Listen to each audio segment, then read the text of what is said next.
Thank you. Why did you guys decide to rebrand the rise in gas prices as the hashtag Putin price hike? I mean, if you want to use that on Fox, I welcome that, but. I think it'll get a lot of airtime because we have heard the president warn for months the gas prices were rising because of the supply chain and because of post-pandemic demand.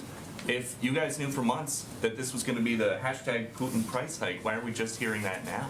Well, Peter, if we go back to 6 months ago, I don't think anybody was predicting we would be exactly where we are as it relates to Russia and Ukraine. As you know, that events in the world, including the invasion by Russia of a foreign country, does prompt instability and volatility in the global oil markets. And there are all sorts of different issues that can impact that. That's what we're seeing now.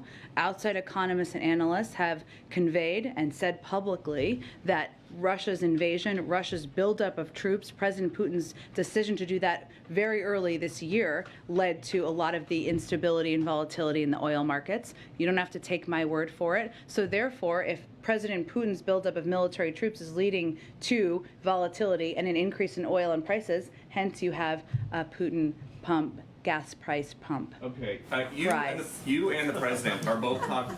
Thank you. You and the president are both talking about. Spit that out.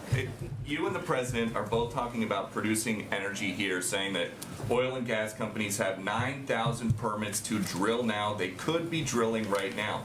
Would President Biden cut red tape to make that possible? What red tape needs to be cut? When they have the permits, they have the capacity to do it. What's holding them up? Does President Biden think that each of these 9,000 leases that are available have oil or gas in them? Because industry experts are saying that that accusation is a complete red herring. Some permits are viable and some are not. And that when you say that, this represents a fundamental misunderstanding as to how this process works. Well, first of all, nearly 60% of leased acres remain non-producing. That's a lot.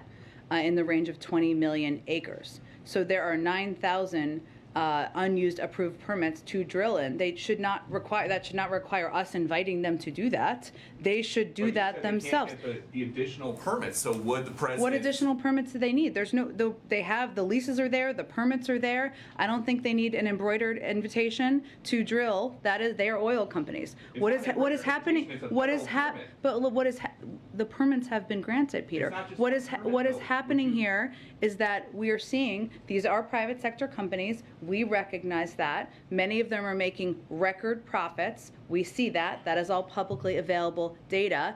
They have pressure to return cash to investors and their shareholders. What we're saying right now is there is a war.